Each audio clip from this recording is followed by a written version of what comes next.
April மாதம் முடியும் முன்பாக உங்களுக்கு ஒரு விஷயம் சொல்லணும். இப்போ நீங்கள் இந்த வீடியோவை பார்க்கிறீர்கள் என்பது தற்செயல் இல்ல. சிவன் உங்களை இங்க அழைச்சிருக்காரு. இந்த மாதம் முடியும் முன்பாக ஒரு குறிப்பிட்ட காரியம் நடக்கும். உங்கள் வாழ்க்கையில் ஒரு பெரிய திருப்புமுனை வரும். ஆனால் அந்த திருப்புமுனையை நீங்கள் எடுத்துக்கணும் என்றால் இப்போ நான் சொல்வதை கவனமாக கேளுங்கள். ஒவ்வொரு வார்த்தையும் உங்களுக்காக மட்டுமே சொல்லப்படுகிறது. இந்த வீடியோவில் நான் சொல்லப்போவது என்னன்னு கொஞ்சம் யோசிங்க. சிவனின் கடைசி எச்சரிக்கை என்றால் என்ன?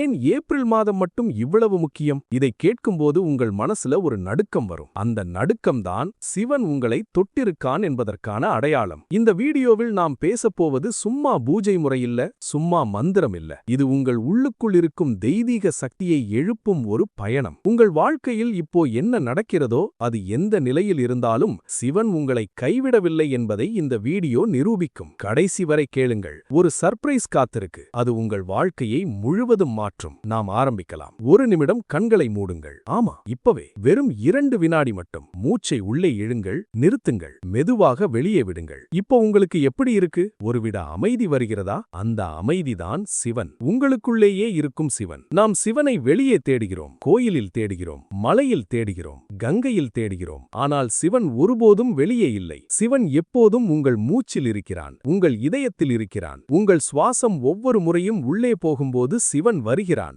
வெளியே போகும்போது சிவன் ஆசி தருகிறான். இந்த உண்மையை நம் முன்னோர்கள் அறிந்தார்கள். தஞ்சாவூர் பெரிய கோயிலை கட்டிய ராஜராஜ சோழன் ஒரு தடவை சொன்னாராம், கோயில் கட்டுவது அவசியம், ஆனால் அதை விட முக்கியம் உங்கள் உள்ளுக்குள்ள ஒரு கோயில் கட்டுவது. அந்த கோயிலில் தினமும் விளக்கு ஏற்றுங்கள், அந்த விளக்கு அணையாதிருக்கட்டும். இப்போ நான் உங்களிடம் ஒரு கேள்வி கேட்கிறேன். நேர்மையாக யோசியுங்கள். உங்கள் வாழ்க்கையில் இப்போது என்ன நடக்கிறது? எல்லாம் சரியாக இருக்கிறதா? இல்லை ஏதோ ஒரு குழப்பம் இருக்கிறதா? ஏதோ ஒரு தேடல் இருக்கிறதா? ஏதோ ஒரு வலி இருக்கிறதா? பெரும்பாலான மனிதர்கள் வாழ்க்கையில் 2 விஷயங்களால் அவதிப்படுகிறார்கள். 1 கடந்த காலத்தின் வலி, 2 எதிர்காலத்தின் பயம். இந்த 2 விஷயங்களும் சேர்ந்து மனிதனை நிகழ்காலத்தில் வாழவிடாமல் செய்கின்றன. ஆனால் சிவன் எப்போதும் நிகழ்காலத்தில் இருக்கிறான். சிவனை தொட வேண்டுமென்றால் நிகழ்காலத்தில் வாழ கற்றுக்கொள்ள வேண்டும். இதை ஒரு கதையாக சொல்கிறேன். கோவையில் ஒரு பாட்டி இருந்தார்கள். அவர்களின் பேரன் வெளிநாட்டில் இருக்கிறான். தினமும் கவலைப்படுகிறார்கள். பேரன் சாப்பிட்டானா? பேரன் நலமாக இருக்கிறானா? பேரன் எப்போது திரும்புவான்? அந்த கவலையில் தூக்கமில்லை, சாப்பாடு சரியில்லை, உடல் நலம் பாதிக்கப்படுகிறது. ஒரு நாள் அவர்கள் நெடுங்காலமாக பழகிய ஒரு சிவன் கோயில் பூசாரி அவர்களிடம் சொன்னார், அம்மா, உங்கள் பேரன் இப்போ நலமாக இருக்கான். அவன் நலத்தை சிவன் பார்த்துக்கிறான். நீங்கள் இப்போ உங்கள் சுவாசத்தில் கவனம் வையுங்கள். ஒவ்வொரு சுவாசமும் சிவனின் ஆசிர்வாதம். அந்த ஆசிர்வாதம் உங்கள் பேரனையும் சேரும். அந்த பாட்டி அன்று முதல் கவலையை விட்டுவிட்டார்கள். நிகழ்காலில் வாழ ஆரம்பித்தார்கள். ஆச்சரியமான விஷயம் என்னன்னா, அடுத்த வாரம் பேரன் தானாகவே கூப்பிட்டு ஒரே ஒரு விஷயம் சொன்னான். அம்மா, திடீரென்று உங்கள் நினைவு வந்தது. நலமாக இருக்கீங்களா? இது தற்செயல் இல்ல, இது சிவனின் ஆற்றல். நம் உடம்பில் 7 சக்கரங்கள் இருக்கின்றன என்று சித்தர்கள் சொன்னார்கள். இந்த 7 சக்கரங்களும் நம் ஆன்மீக நிலையின் கதவுகள். மூலாதாரம் முதல் சகஸ்ராரம் வரை ஒவ்வொரு சக்கரமும் வேறு வேறு ஆற்றல்களை தாங்கி நிற்கின்றன. சிவனின் ஆற்றல் சகஸ்ராரத்தில் இருக்கின்றது. அது உங்கள் தலையின் உச்சியில் இருக்கும் ஒரு தாமரை, 1000 இதழ்கள் கொண்ட தாமரை. அந்த தாமரை மலர ஆரம்பித்தால் உங்களுக்கு பிரபஞ்சத்தின் ரகசியங்கள் புரிய ஆரம்பிக்கும். ஆனால் இந்த சக்கரங்கள் எப்போதும் திறந்திருப்பதில்லை. நம் வாழ்க்கையின் அழுத்தங்கள், கவலைகள், கோபங்கள், ஈர்ப்புகள், இவை எல்லாம் சக்கரங்களை மூடிவிடுகின்றன. ஒரு குழாயில் அழுக்கு சேர்ந்தால் தண்ணீர் சரியாக வராது அல்லவா? அதே மாதிரி நம் சக்கரங்களில் எதிர்மறை ஆற்றல் சேர்ந்தால் சிவனின் அருள் நம்மை சரியாக சேராது. இதை எப்படி சரி செய்வது? முதல் வழி மகா மிருத்யுஞ்சய மந்திரம். ஓம் த்ரயம்பகம் யஜாமஹே சுகந்திம் புஷ்டிவர்தனம் ஊர்வாருகமிவ பந்தனான் மிருத்யோர் முக்ஷீய மாமிருதாத். இந்த மந்திரம் மரணத்தை வெல்லும் மந்திரம் என்று சொல்கிறோம். ஆனால் இது உடல் மரணத்தை மட்டுமல்ல, மனித மனவில் இருக்கும் பயத்தின் மரணத்தையும், சோர்வின் மரணத்தையும், தோல்வியின் மரணத்தையும் குறிக்கும். தினமும் காலையில் எழுந்து இந்த மந்திரத்தை 21 தடவை சொல்லுங்கள். உங்கள் சக்கரங்கள் மெல்ல மெல்ல திறக்கும். சிவனின் ஆற்றல் உள்ளே வரும். ஆனால் மந்திரம் மட்டும் போதாது. மந்திரம் ஒரு திறவுகோல். ஆனால் திறவுகோல் மட்டும் இருந்தால் போதாது. கதவை திறக்கும் முயற்சியும் வேண்டும். அந்த முயற்சி என்னன்னா தியானம். தியானம் என்றால் என்ன?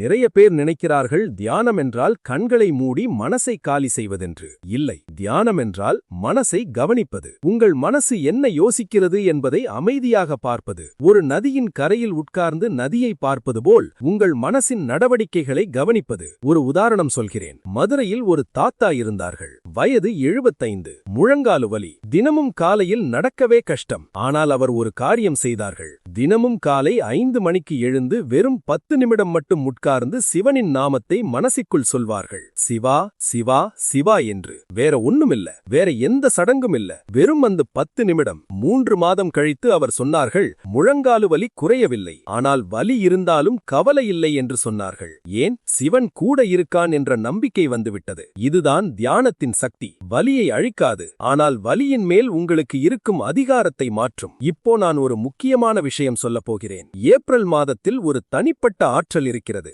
வருடத்தில் ஒவ்வொரு மாதமும் ஒவ்வொரு வித ஆற்றல் கொண்டது என்று ஜோதிடம் சொல்கிறது. ஏப்ரல் மாதம் மேசம் ராசியின் மாதம். மேசம் என்றால் தேடல், மேசம் என்றால் ஆரம்பம், மேசம் என்றால் புதிய ஆத்தியங்கள். இந்த மாதத்தில் நீங்கள் ஒரு நல்ல விஷயத்தை ஆரம்பிக்க முடிவெடுத்தால் அது வேகமாக வளரும். ஒரு விதை போட ஆரம்பிக்கும் காலம் இது. இந்த மாதம் முடிவதற்கு முன்பு நீங்கள் என்ன செய்யப் போகிறீர்கள் என்று யோசியுங்கள். சிவன் எப்போதும் ஒரு ஆசிரியன். நடராஜர் என்றால் நடனத்தின் அரசன். அந்த நடனம் என்ன? அந்த நடனம் உலகை படைக்கும் நடனம், காக்கும் நடனம், அழிக்கும் நடனம். ஒரே சமயத்தில் 3 காரியமும் நடக்கிறது. இது என்ன சொல்கிறது? நம் வாழ்க்கையிலும் ஒரே சமயத்தில் 3 விஷயங்கள் நடக்கின்றன. ஏதோ ஒன்று பிறக்கிறது, ஏதோ ஒன்று தொடர்கிறது, ஏதோ ஒன்று முடிகிறது. இந்த 3ம் சேர்ந்தே வாழ்க்கை. அதை பயத்துடன் பார்க்காதீர்கள். நடராஜர் அதை நடனமாக பார்க்கிறார். நாமும் அப்படி பார்க்க கற்றுக்கொள்ள வேண்டும். திருவண்ணாமலை மலை பற்றி பேசலாம். அந்த மலையே சிவனின் வடிவம் என்று சொல்கிறார்கள். கார்த்திகை தீபம் ஏற்றும்போது அந்த மலையின் உச்சியில் ஒரு பெரிய தீபம் ஏற்றுகிறார்கள். அந்த ஒரு தீபம் லட்சக்கணக்கான மனிதர்களை ஒன்று கூட்டுகிறது. உங்கள் வாழ்க்கையிலும் இப்படி ஒரு தீபம் இருக்க வேண்டும். உங்கள் உள்ளத்தில் ஏற்றும் ஒரு தீபம். அந்த தீபம் என்ன?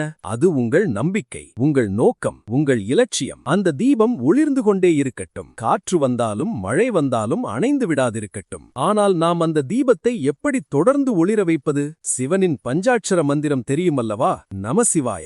5 எழுத்துக்கள். ஆனால் இந்த 5 எழுத்துக்களும் பஞ்சபூதங்களை குறிக்கின்றன. நா என்பது நிலம், மா என்பது நீர், சி என்பது நெருப்பு, வா என்பது காற்று, யா என்பது ஆகாயம். இந்த 5 தத்துவங்களும் சேர்ந்தே இந்த பிரபஞ்சம். இந்த 5 தத்துவங்களும் சேர்ந்தே நம் உடல். ஆக நமசிவாய என்று சொல்லும்போது நாம் பிரபஞ்சத்தை வணங்குகிறோம், நம்மை நாமே வணங்குகிறோம். ஒவ்வொரு சுவாசத்திலும் நமசிவாய என்று உணருங்கள். உள்ளே இழுக்கும்போது நம, வெளியே விடும்போது சிவாய. இதுதான் மூச்சு தியானம். இந்த ஒரு பயிற்சி உங்கள் வாழ்க்கையை மாற்றும். இப்போ நான் சொல்வதை கேளுங்கள். நம்மில் பெரும்பாலானோர் சிவனை கேட்கிறோம், ஆனால் சிவன் சொல்வதை கேட்கிறோமா? பிரார்த்தனை என்பது ஒரு தரப்பு பேச்சு அல்ல. பிரார்த்தனை என்பது உரையாடல். நீங்கள் சிவனிடம் ஏதாவது கேட்கலாம், ஆனால் அதற்கு சிவன் என்ன சொல்கிறான் என்று கேட்கும் பொறுமையும் வேண்டும். அந்த பதில் சில நேரங்களில் வார்த்தையாக வராது, ஒரு சூழ்நிலையாக வரும், ஒரு நபராக வரும், ஒரு கனவாக வரும், ஒரு திடீர் யோசனையாக வரும். அந்த அடையாளங்களை கவனிக்க கற்றுக்கொள்ளுங்கள். கும்பகோணத்தில் ஒரு அம்மா இருந்தார்கள். அவர்களுக்கு வயது 65. மகன் வேலையில்லாமல் கஷ்டப்படுகிறான். தினமும் சிவனிடம் கேட்கிறார்கள், சிவா, என் மகனுக்கு வேலை கொடு என்று. ஒரு நாள் அவர்களுக்கு தோன்றியது, என் மகனை ஒரு குறிப்பிட்ட ஊரில் இருக்கும் ஒரு நண்பனிடம் அனுப்ப வேண்டும் என்று. அந்த யோசனை எங்கிருந்து வந்தது என்று தெரியவில்லை, ஆனால் அதை பின்பற்றினார்கள். மகன் போனான். அந்த நண்பன் மூலம் ஒரு வேலை கிடைத்தது. அந்த அம்மா சொன்னார்கள், அந்த யோசனைதான் சிவனின் பதில் என்று. சிவனின் பதில் எப்போதும் மனசுக்குள் ஒரு உள்ளுணர்வாக வரும். அந்த உள்ளுணர்வை நம்ப கற்றுக்கொள்ளுங்கள். இப்போ வரும் ஒரு முக்கியமான கேள்வி. சிவன் கோபப்படுவானா? ஆமா, நம்ம கதைகளில் சிவன் கோபப்படுகிறான். திரிபுரங்களை அழித்தான், தக்கன் வேள்வியை நாசம் செய்தான். ஆனால் இந்த கோபம் என்ன? இது அநீதியின் மேல் கோபம். இது தர்மத்தை கெடுப்பவர்கள் மேல் கோபம். சிவன் எளிதில் கோபப்படுவதில்லை, ஆனால் பொறுமையின் எல்லையை மீறும்போது அது அழிவாக மாறும். நம் வாழ்க்கையிலும் சில விஷயங்களை அழிக்க வேண்டும். நம் வாழ்க்கையில் தர்மத்தை கெடுக்கும் விஷயங்கள் எவை? பொய் பேசுவதா? பிறரை காயப்படுத்துவதா? சோம்பேறித்தனமா? இந்த விஷயங்கள் இந்த ஏப்ரல் மாதமே அழியட்டும். மட்டும். சிவன் ஏன் பாம்பை அணிந்திருக்கிறான் என்று நினைத்தீர்களா? பாம்பு என்பது பயத்தின் குறியீடு. உலகில் பலர் பாம்பை பார்த்தால் ஓடுகிறார்கள். ஆனால் சிவன் பாம்பை கழுத்தில் போட்டுக் கொள்கிறான். என்ன சொல்கிறான்? உன் பயங்களை ஓட்டாதே, அவற்றை அரவணைக்க கற்றுக்கொள். உன் பயத்தை புரிந்துகொள். அந்த பயம் உனக்கு ஏதோ சொல்கிறது, அதை கேள். சிவன் சொல்வது அதுதான். உங்கள் பயத்திலிருந்து ஓடாதீர்கள், அதை எதிர்கொள்ளுங்கள். அந்த தைரியமே சிவன் உங்களுக்கு தரும். இந்த வீடியோவை இந்த நேரம் வரை கேட்டீர்கள் என்றால் உங்களுக்கு ஒரு விஷயம் சொல்லணும். இது உங்களுக்கு மட்டுமே சொல்லப்படுவது. நீங்கள் இப்போது உங்கள் வாழ்க்கையில் ஒரு திருப்புமுனையில் இருக்கிறீர்கள். அந்த திருப்புமுனையை சரியாக எடுக்க சிவன் உங்களுக்கு உதவுவான். ஆனால் நீங்கள் ஒரு முடிவெடுக்க வேண்டும். அந்த முடிவு என்ன? இந்த ஏப்ரல் மாதம் முடிவதற்கு முன்பு தினமும் குறைந்தது 10 நிமிடமாவது சிவனை நினைவில் கொண்டு அமைதியாக இருப்பது. வேற ஒன்னும் வேண்டாம். வெறும் 10 நிமிடம். அந்த 10 நிமிடம்தான் உங்கள் வாழ்க்கையை மாற்றும். இந்த வீடியோ உங்களுக்கு பயனுள்ளதாக இருக்கிறது என்றால் இப்போவே சேனலை சந்தா செய்து கொள்ளுங்கள். மணியடிக்கும் பொத்தானை அழுத்துங்கள். இது போன்ற ஆன்மீக வழிகாட்டல் தொடர்ந்து கிடைக்கும். உங்கள் அன்பான நண்பர்களுக்கும் அம்மாவிற்கும் அப்பாவிற்கும் குடும்பத்தினருக்கும் இந்த வீடியோவை பகிருங்கள். ஒரு நல்ல விஷயம் பகிரும்போது அந்த நல்லது உங்களுக்கும் திரும்ப வரும். இது சிவனின் சட்டம். இப்போ நாம் மிக ஆழமான விஷயத்தை பேசப் போகிறோம். நீங்கள் இதை கேட்க வேண்டும். கவனமாக கேளுங்கள். நம்மில் 80 பேர் வாழ்க்கையில் ஒரு தவறு செய்கிறார்கள். அந்த தவறு என்ன? சிவனை ஒரு கடைசாமி போல நினைப்பது. கோயிலுக்கு போய் ஒரு பட்டியல் கொடுப்பது. வேலை வேணும், திருமணம் வேணும், குழந்தை வேணும், பணம் வேணும், இவ்வளவு கொடுத்தால் இவ்வளவு தருவேன் என்று ஒரு வியாபாரம் போல. ஆனால் சிவன் வியாபாரி இல்ல. சிவன் தகப்பன். தகப்பனிடம் வியாபாரம் பேசுவோமா? ஒரு குழந்தை தன் அப்பாவிடம் போய், அப்பா, நான் உன்னை கட்டிக்கொண்டால் 50 ரூபாய் தருவாயா என்று கேட்குமா? கேட்காது. ஏனென்றால் அந்த உறவு வேறு மாதிரியானது. அந்த உறவில் நேசம் இருக்கிறது, நம்பிக்கை இருக்கிறது. அந்த அப்பா குழந்தைக்கு என்ன தேவை என்று தெரியும். கேட்காமலே கொடுப்பான். அதே மாதிரி சிவனுடன் நம் உறவும் இருக்க வேண்டும். அவனிடம் சென்று, சிவா, நீ என்ன தருவாயோ அது போதும், நீ என்னுடன் இருந்தார் போதும் என்று சொல்லுங்கள். அந்த நிமிடத்திலிருந்து சிவன் உங்கள் வாழ்க்கையில் வேறு மாதிரி கலந்து கொள்வான். திருமூலர் ஒரு அருமையான விஷயம் சொன்னார். அன்பே சிவம். இந்த 3 வார்த்தைகள் மட்டும் புரிந்து கொண்டால் போதும். அன்பே சிவம் என்றால் என்ன? சிவனை பார்க்க வேண்டுமென்றால் அன்பை பார்க்கணும். உங்கள் தாயின் கண்களில் பார்க்கணும். ஒரு குழந்தையின் சிரிப்பில் பார்க்கணும். ஒரு கிழவரை யாரோ ஒருவர் தோளில் தாங்கி நடத்திச் செல்லும்போது அந்த காட்சியில் பார்க்கணும். அந்த அன்புதான் சிவன். இந்த பிரபஞ்சத்தில் அன்பு இருக்கும் இடமெல்லாம் சிவன் இருக்கிறான். இப்போ கொஞ்சம் நிறுத்துவோம். இதுவரை நாம் பேசினோம். ஆனால் நான் உங்களிடம் ஒரு கேள்வி கேட்கிறேன். உங்கள் வாழ்க்கையில் கடந்த 1 வருடத்தில் ஒரு நல்ல மாற்றம் வந்ததா? ஏதாவது ஒரு கடினமான சூழ்நிலையிலிருந்து நீங்கள் தப்பித்தீர்களா? ஒரு வியாதியிலிருந்து தப்பித்தீர்களா? ஒரு கடினமான உறவிலிருந்து விடுபட்டீர்களா? ஒரு நஷ்டத்திலிருந்து மீண்டீர்களா? அது யாரால் நடந்தது என்று யோசியுங்கள். நீங்கள் மட்டுமே செய்தீர்களா? இல்ல, சிவன் உங்கள் பக்கத்தில் இருந்தான். நீங்கள் அறியாமலேயே அவன் உங்களை காப்பாற்றினான். இந்த கடந்த காலத்தை திரும்பி பார்க்கும்போது நன்றி சொல்லுங்கள். அந்த நன்றியே சிவனுக்கு ஒரு பெரிய வழிபாடு. நன்றி என்பது வழிபாட்டின் உயர்ந்த வடிவம். கோவிலில் அபிஷேகம் செய்வதை விட, பூ வாங்கி அர்ச்சனை செய்வதை விட, உள்ளத்தில் நன்றி உணர்வுடன் சொல்லும் ஒரு வணக்கம் சிவனுக்கு அதிகம் பிடிக்கும். ஏனென்றால் கண்ணீருடன் சொல்லும் ஒரு நன்றி வார்த்தை உண்மையானது. அது நேரடியாக சிவனை சென்றடையும். காசி பற்றி பேசலாம். காசி என்பது மரணத்தின் நகரம் என்று சொல்கிறார்கள். ஆனால் அது மரணத்தின் அழிவு நகரம் இல்ல. அது மரணத்தின் விடுதலை நகரம். காசியில் இறந்தவர்களுக்கு சிவன் தாரக மந்திரம் சொல்கிறது என்று புராணம் சொல்கிறது. அந்த மந்திரம் கேட்டவுடன் ஆன்மா விடுதலை பெறுகிறது. என்ன சொல்கிறது இது? இறப்புக்கும் பயப்பட வேண்டாம் என்று சொல்கிறது. ஏனென்றால் சிவன் அங்கும் இருக்கிறான். வாழ்க்கையில் மட்டுமல்ல, இறப்பிலும் சிவன் இருக்கிறான். ஆக நாம் எங்கு இருந்தாலும், எந்த நிலையில் இருந்தாலும் சிவன் நம்மை கைவிட மாட்டான். இப்போது பேசப்போவது சிவனின் 3வது கண் பற்றி. சிவனின் 3வது கண் என்பது கற்பனை அல்ல. அது ஒரு ஆன்மீக உண்மை. 3வது கண் என்பது ஞானத்தின் கண். வெளிப்புற உலகை பார்க்க 2 கண்கள் இருக்கின்றன. ஆனால் உள்ளுக்குள் இருக்கும் உண்மையை பார்க்க 3வது கண் தேவை. அந்த 3வது கண்ணை திறக்க வேண்டுமென்றால் என்ன செய்ய வேண்டும்? தியானம், அமைதி, உள்கவனம். தினமும் சிறிது நேரம் வெளி உலகை மறந்து உள்ளே நோக்குங்கள். அந்த தருணத்தில் சிவனின் 3வது கண் உங்களிலும் திறக்கும். இது அனுபவம். இது நம்பிக்கை மட்டுமல்ல. திருவண்ணாமலையில் தியானம் செய்த சாதுக்கள் சொல்கிறார்கள், ஒரு குறிப்பிட்ட ஆழமான தியான நிலையில் ஒரு ஒளி தெரியும் என்று. அந்த ஒளிக்கு வண்ணமில்லை, அந்த ஒளிக்கு வடிவமில்லை. அந்த ஒளியே சிவன். அந்த ஒளியே நீங்கள். நீங்களும் சிவனும் வேறல்ல என்பதை அந்த தருணத்தில் புரிந்து கொள்வார்கள். சிவம் என்றால் மங்களம், சிவம் என்றால் நலம், சிவம் என்றால் நேர்மை, சிவம் என்றால் அழகு. ஆக நாம் நல்லவர்களாக வாழும்போது நாம் சிவமாக வாழ்கிறோம். நாம் நேர்மையாக பேசும்போது நாம் சிவனின் குரலில் பேசுகிறோம். நாம் அன்புடன் நடந்து கொள்ளும்போது நாம் சிவனின் கைகளாக இருக்கிறோம். இந்த புரிதல் வந்துவிட்டால் வாழ்க்கை முழுமையாக மாறும். ஒரு கதை சொல்கிறேன். சீர்காழியில் திருஞான சம்பந்தர் பிறந்தார். குழந்தையாக இருக்கும்போதே சிவனின் அருளில் வளர்ந்தார். ஒரு நாள் பசியால் அழுதார். தாயார் போய் தண்ணீர் எடுத்து வர சென்றார். அந்த நேரம் சிவனும் பார்வதியும் தோன்றி குழந்தைக்கு பால் தந்தார்கள். அந்த பால் சாதாரண பால் இல்ல, அது ஞானப்பால்.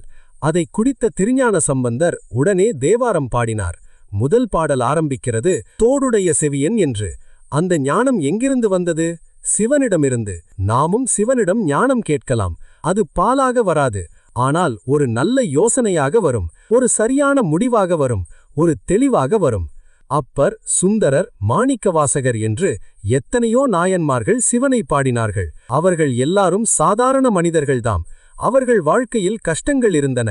அப்பர் தொழுநோயால் அவதிப்பட்டார். சுந்தரர் காதல் வலியில் துடித்தார். மாணிக்கவாசகர் அரண்மனை வாழ்க்கையை விட்டுவிட்டார். ஆனால் ஒவ்வொருவரும் சிவனை அடைந்தார்கள். கஷ்டங்கள் தடையாகவில்லை, கஷ்டங்கள்தான் வழியாக மாறின. உங்கள் கஷ்டமும் உங்களை சிவனிடம் அழைத்துச் செல்லும் வழியாக மாறட்டும். இப்போ மிக முக்கியமான ஒரு விஷயம், அடையாளங்கள் பற்றி பேசப் போகிறோம். சிவன் நம்மிடம் பேசுகிறான், ஆனால் வார்த்தைகளில் பேசுவதில்லை, அடையாளங்களில் பேசுகிறான். நீங்கள் சிவன் கோவிலுக்கு போகாமல் நீண்ட நாள் ஆனது. ஒரு நாள் திடீரென்று கோவிலுக்கு போக மனசு வருகிறது. அது அடையாளம். நீங்கள் கடினமான நிலையில் இருக்கிறீர்கள். திடீரென்று ஒரு பழைய பாட்டு காதில் விழுகிறது. அந்த பாட்டு சிவன் பற்றியது. அது அடையாளம். யாரோ ஒருவர் உங்களிடம் வந்து கோவிலுக்கு வா என்று கூப்பிடுகிறார்கள். அதுவும் அடையாளம். இந்த அடையாளங்களை கண்டுகொள்ளுங்கள். இகழாதீர்கள், தள்ளி வைக்காதீர்கள். அவை சிவனின் அழைப்பு. ஒரு முக்கியமான சித்தர் வாக்கியம் சொல்கிறேன். அருணகிரிநாதர் சொன்னார், முருகனை பாடினாலும் அது சிவனை பாடுவதே. ஏனென்றால் முருகன் சிவனின் மகன். சிவனின் ஆற்றல் முருகனிலும் இருக்கிறது. ஆக நீங்கள் எந்த தெய்வத்தை வணங்கினாலும் அந்த வணக்கம் ஒரே பரம்பொருளை சேரும். சிவன் ஒரு பெயர், ஆனால் அந்த ஆற்றல் பெயருக்கு அப்பாற்பட்டது. அந்த ஆற்றல் எல்லா இடத்திலும் இருக்கிறது. ஆன்மீக விழிப்புணர்வு என்றால் என்ன? சின்ன வயதில் தூங்கும்போது திடீரென்று யாரோ தோளை தொட்டு எழுப்புகிறார்கள் அல்லவா? அந்த தொடுதல் ஒரு விழிப்பை கொண்டு வருகிறது. ஆன்மீக விழிப்பும் அப்படித்தான். நாம் ஒரு ஆழமான தூக்கத்தில் இருக்கிறோம். இந்த உலகம், இந்த வாழ்க்கை, இந்த போட்டிகள், இந்த கவலைகள், இவற்றின் தூக்கத்தில் சிவன் நம் தோளை தொட்டு எழுப்புகிறான். நீ யார் என்று கேட்கிறான். நீ வெறும் உடல் இல்ல, நீ வெறும் பெயர் இல்ல, நீ ஒரு தெய்வீக ஆன்மா. அந்த ஆன்மாவாக வாழு என்று சொல்கிறான். அந்த விழிப்பு வரும்போது வாழ்க்கை வேறு மாதிரி தெரியும். மரத்தின் கதை சொல்கிறேன். ஒரு பெரிய ஆலமரம் கடுமையான புயலில் அசைந்தது. கிளைகள் உடைந்தன, இலைகள் கொட்டின. ஆனால் மரம் விழவில்லை. ஏனென்றால் வேர் ஆழமாக இருந்தது. நம் வாழ்க்கையும் அப்படித்தான். புயல் வரும், கஷ்டம் வரும், சோர்வு வரும். ஆனால் சிவனில் வேர் ஊன்றியிருந்தால் நாம் விழுவதில்லை. அந்த வேர் என்ன?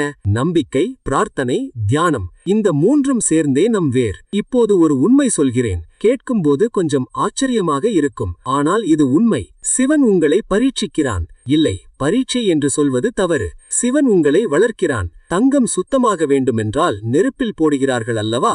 அந்த நெருப்பு தங்கத்தை அழிக்கவில்லை, சுத்தப்படுத்துகிறது. உங்கள் வாழ்க்கையில் வரும் கஷ்டங்கள் அப்படித்தான். அவை உங்களை அழிக்கவில்லை, உங்களை சுத்தப்படுத்துகின்றன, உங்களை வலிமையாக்குகின்றன, உங்களை ஆழமாக்குகின்றன. சிவன் உங்களை நேசிப்பதால்தான் கஷ்டங்களை அனுமதிக்கிறான். அந்த கஷ்டங்களுக்கு பின்னால் ஒரு அர்த்தம் இருக்கிறது. இந்த வீடியோவை கேட்கும் ஒவ்வொருவரும் வேறு வேறு நிலையில் இருக்கிறீர்கள். யாரோ ஒருவர் வியாதியில் இருக்கிறார்கள், யாரோ ஒருவர் பணமில்லாமல் கஷ்டப்படுகிறார்கள், யாரோ ஒருவர் தனிமையில் இருக்கிறார்கள், யாரோ ஒருவர் வயசான காலத்தில் குழந்தைகளிடம் தனிமை அனுபவிக்கிறார்கள், யாரோ ஒருவர் மரணத்தை பயத்துடன் பார்க்கிறார்கள். இந்த எல்லா நிலைகளிலும் சிவன் ஒரே ஒரு விஷயம் சொல்கிறான், நான் இருக்கிறேன், பயப்படாதே. திருவாசகத்தில் மாணிக்கவாசகர் சொல்கிறார் போற்றி என்று. போற்றி என்றால் போற்றுகிறேன், வாழ்த்துகிறேன், நன்றி சொல்கிறேன் என்று. அவர் வாழ்க்கையில் எவ்வளவு கஷ்டம் வந்தாலும் போற்றி என்று சொன்னார். கஷ்டம் வந்தாலும் போற்றி, இன்பம் வந்தாலும் போற்றி. அந்த ஒரு வார்த்தைதான் அவரை மீட்டது. நாமும் அந்த ஒரு வார்த்தையை கற்றுக்கொள்வோம். நன்றி சொல்வோம், போற்றி என்று சொல்வோம். இப்போ நான் ஒரு தியான முறை சொல்கிறேன். இதை நாளை காலையிலிருந்தே ஆரம்பிக்கலாம். காலை சூரியன் உதிக்கும் நேரத்தில் எழுங்கள். கிழக்கு திசையில் திரும்புங்கள். கண்களை மூடுங்கள். சூரியனின் வெப்பம் முகத்தில் படுவதை உணருங்கள். அந்த வெப்பம் சிவனின் தொடுதல். மூச்சை உள்ளே இழுங்கள். நமசிவாய என்று மனசுக்குள் சொல்லுங்கள். வெளியே விடுங்கள். மீண்டும் உள்ளே இழுங்கள். மீண்டும் நமசிவாய என்று சொல்லுங்கள். இப்படி 10 நிமிடம் செய்யுங்கள். அந்த 10 நிமிடம் முடிந்த பிறகு சிவனிடம் ஒரு நன்றி சொல்லுங்கள். நேற்று நீ என்னை காத்தாய். இன்று நீ என்னுடன் இருக்கிறாய். நாளை நீ என்னை வழிநடத்துவாய். நன்றி என்று சொல்லுங்கள். அந்த ஒரு பயிற்சி போதும். உலகில் அநேக மனிதர்கள் ஆன்மீகத்தை ஒரு சுமையாக நினைக்கிறார்கள். 5 மணிக்கு எழுந்து பூஜை செய்ய வேண்டும். மந்திரம் சரியாக சொல்ல வேண்டும். பண்டிகைகளில் விரதம் இருக்க வேண்டும். இதெல்லாம் நல்லவைதான். ஆனால் சிவன் உங்களிடம் என்ன கேட்கிறான்? மனசு. அவன் உங்கள் மனசை மட்டுமே கேட்கிறான். மனசுடன் வாருங்கள் என்கிறான். வெறும் உடலோடு கோவிலுக்கு வந்தால் பயனில்லை. மனசும் கூட வரட்டும். ஒரு உதாரணம். திருவண்ணாமலை கிரிவலம் வருவார்கள். 14 கிலோமீட்டர். வெயிலில் நடப்பது கஷ்டம். ஆனால் மனசுடன் நடக்கும்போது அந்த கஷ்டம் தெரிவதில்லை என்று பலர் சொல்கிறார்கள். ஒரு 5 வயது குழந்தையிடம் கிரிவலம் வர வேண்டுமா என்று கேட்டார்கள். அந்த குழந்தை ஆமா சிவன் கூட நடக்கிறான் அல்லவா என்று கேட்டது. அந்த குழந்தைக்கு தெரிந்த உண்மை நமக்கு ஏன் தெரிவதில்லை? சிவன் கூட நடக்கிறான். எப்போதும், எல்லா இடத்திலும். நமது வாழ்க்கை ஒரு கிரிவலம்தான். சில நேரங்களில் வழி சுலபமாக இருக்கும். சில நேரங்களில் கற்கள் இருக்கும். சில நேரங்களில் வழி தெரியாமல் போகும். ஆனால் சிவன் கூட இருந்தால் இறுதியில் கோவிலை அடைவோம். அந்த நம்பிக்கையோடு வாழுங்கள். கைலாயம் என்றால் என்ன? சிவன் இருக்கும் இடம். இமாலயத்தில் உள்ள கைலாய மலை. ஆனால் கைலாயம் வெறும் ஒரு மலை மட்டுமல்ல. கைலாயம் ஒரு நிலை. அமைதியின் நிலை. ஒரு மனிதன் முழு அமைதியில் இருக்கும்போது அவன் கைலாயத்தில் இருக்கிறான். தியானத்தின் ஆழமான நிலையில் இருக்கும்போது அவன் கைலாயத்தில் இருக்கிறான். அந்த கைலாயம் ஹிமாலயத்தில் இல்ல, உங்கள் மனசில் இருக்கிறது. அங்கு போக விமானம் தேவையில்லை. தியானம் மட்டும் போதும். பாரதியார் சொன்னார், வாழ்க நினைந்தோர் மனத்திலே என்று. சிவனை நினைப்பவர்கள் வாழ்கிறார்கள். இது அவர் சொன்ன உண்மை. சிவனை நினைப்பவனுக்கு ஒரு பலம் வருகிறது. அந்த பலம் உடல் பலம் அல்ல, மனபலம், ஆன்ம பலம். அந்த பலம் வந்தால் உலகில் எந்த கஷ்டமும் தோல்வியடையாது. இப்போது நான் சொல்வது மிக மிக முக்கியம். கவனமாக கேளுங்கள். உங்கள் வாழ்க்கையில் இப்போது யாரோடாவது கோபமாக இருக்கிறீர்களா? ஒரு பழைய புண் இருக்கிறதா? ஒரு மன்னிக்காத ஆதங்கம் இருக்கிறதா? அந்த கோபம் உங்களுக்குத்தான் தீங்கு. அந்த கோபம் சிவனை தடுக்கிறது. ஒரு கோபத்தை உள்ளே வைத்துக்கொண்டு சிவனிடம் போவது என்பது ஒரு அழுக்கான பாத்திரத்தில் அமுதம் வாங்கப் போவது போல. பாத்திரம் சுத்தமாக இருந்தால்தான் அமுதம் கெட்டுப்போகாமல் இருக்கும். உங்கள் மனசை மன்னிப்பினால் சுத்தம் செய்யுங்கள். அந்த ஒரு காரியம் இந்த ஏப்ரல் மாதமே செய்யுங்கள். யாரை மன்னிப்பது? உங்களை காயப்படுத்திய அனைவரையும், உங்களை ஏமாற்றியவர்களையும், உங்களை விட்டுப் போனவர்களையும். மன்னிப்பது என்பது அவர்கள் செய்தது சரி என்று சொல்வதில்லை. மன்னிப்பது என்பது அவர்கள் காயப்படுத்திய கோபத்தை நீங்கள் கைவிடுவது. அந்த கோபம் விலகும்போது சிவனின் அருள் நிரம்பும். நாயன்மார்களில் திருநீலகண்ட யாழ்ப்பாணர் என்பவர் ஒரு அருமையான மனிதர். அவர் இசைக்கலைஞர். சிவன் பக்தி பாடல்களை இசைத்தார். அவர் வாழ்க்கையில் அவமானம் வந்தது. சமூகம் ஒதுக்கியது. ஆனால் சிவன் அவரை ஒதுக்கவில்லை. அவர் இசைக்கும்போது சிவன் கேட்டான். அந்த நம்பிக்கை அவரை நிலைப்படுத்தியது. நாமும் சமூகம் ஏதோ சொல்லட்டும், நமக்கு சிவன் இருக்கிறான் என்ற நம்பிக்கையுடன் வாழலாம். சிவனின் நந்தி பற்றி பேசலாம். நந்தி சிவனின் வாகனம். நந்தி கோவிலில் எப்போதும் சிவலிங்கத்தை பார்த்து கொண்டே இருக்கும். ஒரு நாளும் பின் திரும்புவதில்லை. அந்த ஏகாகிரத்தை என்னவென்றால் ஒரே ஒரு விஷயத்தில் கவனம் வைக்கும் திறன். நாமும் நம் இலட்சியத்தை நோக்கி நந்தி போல நோக்கிக் கொண்டே இருக்க வேண்டும். திசை மாறாமல், கவனம் கலைய விடாமல். இப்போது ஒரு அருமையான விஷயம் சொல்கிறேன். சிவன் இரவை நேசிக்கிறான். இரவில் சிவன் ஆடுகிறான். நடராஜரின் ஆட்டம் இரவில் நடக்கிறது. இரவின் அமைதியில் நடக்கிறது.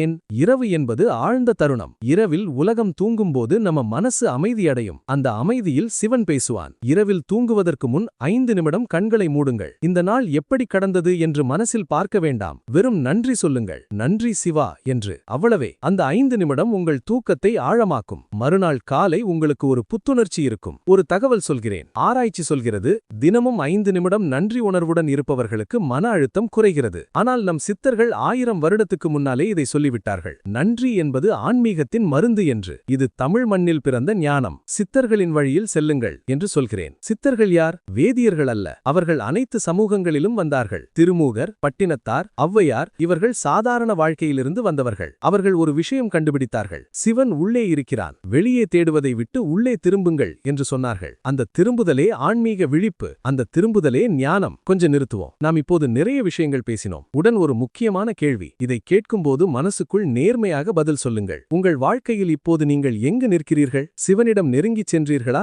இல்லை தூரம் போனீர்களா? பதில் என்னவாக இருந்தாலும் கவலை இல்லை. ஏனென்றால் இப்போது கேட்கிறீர்கள் என்பதே சிவன் உங்களை அழைத்திருக்கிறான் என்பதன் அடையாளம். இந்த ஒரு நிமிடமே ஒரு புதிய ஆரம்பமாகட்டும். இந்த ஏப்ரல் மாதத்திலேயே 5 காரியங்கள் செய்யுங்கள். முதலாவது, தினமும் காலையில் 10 நிமிடம் மூச்சு தியானம். நமசிவாய என்று சுவாசத்துடன் சேர்த்து. இரண்டாவது, இரவில் தூங்குவதற்கு முன் 5 நிமிடம் நன்றி சொல்வது. மூன்றாவது, உங்கள் மனசில் இருக்கும் ஒரு கோபத்தை மன்னிப்பினால் கரைப்பது. நான்காவது, வாரத்தில் ஒரு முறையாவது கோவிலுக்கு போவது. ஐந்தாவது, சிவன் பற்றிய ஒரு பாடல் அல்லது தேவாரம் கேட்பது. இந்த 5ம் செய்தால் இந்த மாதம் முடிவதற்குள் உங்கள் வாழ்க்கையில் ஒரு மாற்றம் நீங்களே உணர்வீர்கள். சிவன் ஒரு ஆட்டம் போடுகிறான். அந்த ஆட்டத்தில் நீங்களும் சேர்ந்து கொள்ள அழைக்கிறான். அந்த ஆட்டம் என்ன? ஆனந்தத்தின் ஆட்டம். இந்த வாழ்க்கையை ஒரு சோகமாக பார்க்காதீர்கள். இந்த வாழ்க்கை ஒரு ஆட்டம், சிவனின் ஆட்டம். நாமும் அந்த ஆட்டத்தின் பாத்திரதாரர்கள். நம் பாத்திரத்தை நேர்மையாக, அன்புடன், ஆனந்தத்துடன் நடிக்கலாம். அதுவே சிவனுக்கு நாம் செய்யும் பூஜை. திருவாதவூரில் சிவன் கோவில் இருக்கிறது. அங்கு ஒரு ஐதீகம் இருக்கிறது. அந்த கோவிலில் சிவனை பார்க்கும்போது மனசில் ஒரு ஆசை சொன்னால் நிறைவேறும் என்று. ஆனால் அந்த ஆசை என்ன? அன்பான ஆசையாக இருக்க வேண்டும். பிறருக்கு நன்மை செய்யும் ஆசையாக இருக்க வேண்டும். சுயலாபத்திற்காக மட்டுமான ஆசை நிறைவேற கஷ்டம். ஆனால் பிறருக்கும் நலம் தேடும் ஆசை சிவனுக்கு பிடிக்கும். ஆக நீங்கள் கேட்கும்போது பரந்த மனசுடன் கேளுங்கள். என் குடும்பம் நலமாக இருக்கட்டும், என் உடல் நலமாக இருக்கட்டும், மட்டுமல்ல என்னை சுற்றியிருப்பவர்கள் எல்லாரும் நலமாக இருக்கட்டும் என்று கேளுங்கள். அந்த பரந்த மனசே சிவனை மகிழ்விக்கும். நம் நாட்டில் கோவில்கள் மட்டுமல்ல, ஒவ்வொரு வீடும் ஒரு கோவில். வீட்டில் ஒரு பூஜை அறை இருக்கிறது. அந்த அறை சின்னதாக இருந்தாலும் பரவாயில்லை. அங்கு ஒரு விளக்கு ஏற்றுங்கள். தினமும் அந்த விளக்கின் வெளிச்சம் வீட்டை நிரப்பட்டும். அந்த வெளிச்சம் கவலையை விரட்டும். அந்த வெளிச்சம் சிவனின் அருளை அழைக்கும். இந்த வீடியோ உருவாக நிறைய உழைப்பு போச்சுன்னு சொல்ல வேண்டும். கடினமாக தகவல் திரட்டி ஒவ்வொரு வார்த்தையும் உங்களுக்காக யோசித்து இந்த வார்த்தைகள் உங்கள் வாழ்க்கையை தொட வேண்டும் என்ற நோக்கத்துடன் இது செய்யப்பட்டது. இந்த வீடியோ உங்களுக்கு உதவி இருந்தால் சேனலை சந்தா செய்து கொள்ளுங்கள். இந்த வீடியோ பிடித்திருந்தால் உங்கள் அன்பான தாயாருக்கு, அப்பாவுக்கு, உறவினர்களுக்கு பகிருங்கள். அந்த ஒரு பகிர்வு யாரோ ஒருவரின் வாழ்க்கையை மாற்றலாம். ஆனால் இன்னும் முடியவில்லை. இன்னும் ஒரு முக்கியமான விஷயம் இருக்கிறது. சிவன் என்பவன் யார்? இந்த கேள்விக்கு நிறைய பதில்கள் இருக்கின்றன. சிவன் படைப்பவன், சிவன் காப்பவன், சிவன் அழிப்பவன், சிவன் நர்த்தகன், சிவன் யோகி, சிவன் குடும்பஸ்தன், சிவன் வீரன், சிவன் அன்பன். ஆனால் இவை எல்லாவற்றிற்கும் மேலே சிவன் என்னவென்றால் சிவன் விழிப்பு, சிவன் சேதனம், சிவன் ஒளி. அந்த ஒளி நம்மில் இருக்கிறது. அந்த விழிப்பு நம்மில் இருக்கிறது. நாம் அதை மறந்திருக்கிறோம். நினைவுபடுத்திக் கொள்வோம். திருமூலர் திருமந்திரத்தில் சொல்கிறார், சிவன் நம்மில் இருக்கிறான் என்று. நம்மில் இருக்கும் சிவனை நாம் வெளியே தேடுகிறோம். அதுபோல நம்மில் இருக்கும் ஆனந்தத்தை நாம் வெளியில் தேடுகிறோம். பணத்தில் தேடுகிறோம், பெயரில் தேடுகிறோம், புகழில் தேடுகிறோம். ஆனால் ஆனந்தம் வெளியில் இல்லை. ஆனந்தம் உள்ளே இருக்கிறது. சிவன் இருக்கும் இடத்தில் ஆனந்தம் இருக்கும். சிவன் உள்ளே இருக்கிறான். ஆக ஆனந்தமும் உள்ளே இருக்கிறது. அந்த உள்ளே இருக்கும் ஆனந்தத்தை எப்படி கண்டுபிடிப்பது? அதுவே தியானம், அதுவே யோகம், அதுவே ஞானம். ஒரு உதாரணம். ஒரு குழந்தை விளையாடிக் கொண்டிருக்கும் போது அது ஆனந்தமாக இருக்கும். பொம்மை வேண்டும் என்று அல்ல, வெளியே போக வேண்டும் என்று அல்ல, வெறும் விளையாட்டு. அந்த நிமிடம் அந்த குழந்தை சம்பூரணமாக இருக்கும். அதுதான் ஆனந்தம். நாமும் நம் காரியங்களில் அப்படி இருக்க வேண்டும். இப்போது நாம் செய்வதில் முழுமையாக இருக்க வேண்டும். அந்த முழுமையில் சிவன் இருக்கிறான். சிவனின் திருவிளையாடல்களில் ஒரு கதை மிகவும் அழகானது. சிவன் ஒரு தடவை பிச்சைக்காரனாக வந்தான். ஒரு வீட்டுக்கு பிச்சை கேட்டான். அந்த வீட்டில் இருந்தவர்கள் அவனை இகழ்ந்தார்கள். ஆனால் அந்த வீட்டின் அம்மா வெளியே வந்து, வீட்டில் எதுவும் இல்லை, ஆனால் நீர் குடிக்க தண்ணீர் இருக்கிறது என்று தந்தார்கள். அந்த நேர்மையும் அன்பும் சிவனை மகிழ்வித்தது. அம்மாவிற்கு ஆசிர்வாதம் தந்தான். என்ன சொல்கிறது இது? சிவன் பெரிய படையல் கேட்கவில்லை, ஒரு கோடிக்கணக்கான பொருட்கள் கேட்கவில்லை, நேர்மையான அன்பை மட்டுமே கேட்கிறான். நேர்மையான அன்பு என்பது என்ன? உண்மையிலேயே இருப்பது. கவலைகளை மறைக்காமல் சிவனிடம் திறந்து சொல்வது. சிவா, என்னால் முடியவில்லை. சிவா, நான் சோர்ந்து விட்டேன். சிவா, வழி தெரியவில்லை. இப்படி சொல்வதுதான் நேர்மையான பிரார்த்தனை. அந்த நேர்மைக்கு சிவன் நிச்சயம் பதில் சொல்வான். விருபாட்சி சுவாமி என்ற ஒரு மகான் திருவண்ணாமலையில் இருந்தார். அவர் சொன்னார், நான் தெரியவில்லை என்று சொல்வது ஞானத்தின் ஆரம்பம் என்று. ஆம், நான் அனைத்தும் அறிவேன் என்று நினைப்பவனிடம் சிவன் புதிதாக எதுவும் சொல்ல முடியாது. ஆனால் நான் தெரியவில்லை, நீயே வழிகாட்டு என்று சொல்பவனிடம் சிவன் 1000 விஷயங்கள் சொல்வான். எளிமை, இது மிக முக்கியமான குணம். சிவன் எளிமையை நேசிக்கிறான். நம் புராணங்களில் சிவன் எப்படி இருக்கிறான்? உடலில் திருநீறு, கழுத்தில் பாம்பு, ஜடையில் கங்கை, வாகனமாக நந்தி. வலிமை மிக்க தெய்வம். ஆனால் வேஷமில்ல, ஆடம்பரமில்ல. அந்த எளிமையை நாமும் கற்றுக்கொள்ள வேண்டும். நம் வாழ்க்கையில் ஆடம்பரத்தை குறைத்து எளிமையை கூட்டும்போது சிவன் நெருங்குவான். திருக்குறளில் வள்ளுவர் சொன்னார், அன்பின் வழியது உயிர்நிலை என்று. அன்பே வாழ்க்கையின் அடிப்படை. சிவனும் இதைதான் சொல்கிறான். அன்புடன் வாழுங்கள், அன்புடன் பேசுங்கள், அன்புடன் கொடுங்கள், அன்புடன் பெறுங்கள். அந்த அன்பின் வழியில் சிவன் நடக்கிறான். ஒரு கடைசி கதை சொல்கிறேன். மிக அழகான கதை. ஒரு முதியவர், வயது 80, உடல் சோர்வாக இருந்தது, மனசும் கொஞ்சம் சோர்வாக இருந்தது. பேரன்கள் வெளியூரில் இருக்கிறார்கள், மகன் வேலையில் இருக்கிறான். வீட்டில் தனியாக இருந்தார்கள். ஒரு நாள் காலையில் வெளியே உட்கார்ந்து வானத்தை பார்த்தார்கள். திடீரென்று ஒரு சின்ன பறவை வந்து அவர்களுக்கு கிட்டவே உட்கார்ந்தது. ஒரு பாட்டு பாடியது. அந்த பாட்டு அந்த முதியவருக்கு ஒரு நிம்மதி கொண்டு வந்தது. கண்ணில் கண்ணீர் வந்தது. சிவன் என்னை மறந்தாலும் இந்த பறவை மூலம் வந்தான் என்று நினைத்தார்கள். சிவன் எந்த வடிவத்திலும் வருவான். ஒரு பறவையாக வருவான், ஒரு குழந்தையின் சிரிப்பாக வருவான், ஒரு மழையாக வருவான், ஒரு திடீர் தைரியமாக வருவான். அந்த தருணங்களை கவனிக்க கற்றுக்கொள்ளுங்கள். நாம் இந்த வீடியோவில் பேசியவற்றை ஒரு கணம் நினைவுபடுத்திக் கொள்வோம். சிவன் உங்களுக்குள் இருக்கிறான். அவனை வெளியே மட்டும் தேடாதீர்கள். தினமும் 10 நிமிடம் தியானம் செய்யுங்கள். நமசிவாய என்று சுவாசத்துடன் உணருங்கள். நன்றியுடன் வாழுங்கள். கோபத்தை மன்னிப்பினால் கரைத்து விடுங்கள். சிவனின் அடையாளங்களை கவனிக்க கற்றுக்கொள்ளுங்கள். நேர்மையான அன்போடு சிவனிடம் பேசுங்கள். எளிமையாக வாழுங்கள். இந்த ஏப்ரல் மாதம் ஒரு புதிய ஆரம்பமாகட்டும். சிவன் உங்களை நேசிக்கிறான். அவன் உங்களை கவனிக்கிறான். அவன் ஒருபோதும் உங்களை கைவிட மாட்டான். இந்த ஒரு உண்மையை உங்கள் இதயத்தில் வைத்துக் கொள்ளுங்கள். இந்த வீடியோ பயனுள்ளதாக இருந்தால் கமெண்டில் ஓம் நமசிவாய என்று எழுதுங்கள். சேனலை சந்தா செய்து கொள்ளுங்கள். இதுபோன்ற ஆன்மீக வழிகாட்டல்கள் தொடர்ந்து வர உங்கள் அன்பான ஆதரவே எங்களுக்கு சக்தி. சிவன் அருளால் உங்கள் வாழ்க்கை ஒளி பெறட்டும். உங்கள் குடும்பம் நலமாக இருக்கட்டும். உங்கள் உடல் நலமாக இருக்கட்டும். உங்கள் மனசு அமைதியாக இருக்கட்டும். ஏப்ரல் மாதம் முடிவதற்கு முன்பு சிவன் உங்களுக்கு ஒரு அதிசயம் காட்டுவான். அதை கண் திறந்து பாருங்கள். ஓம் நமசிவாய. நன்றி. சாந்தி.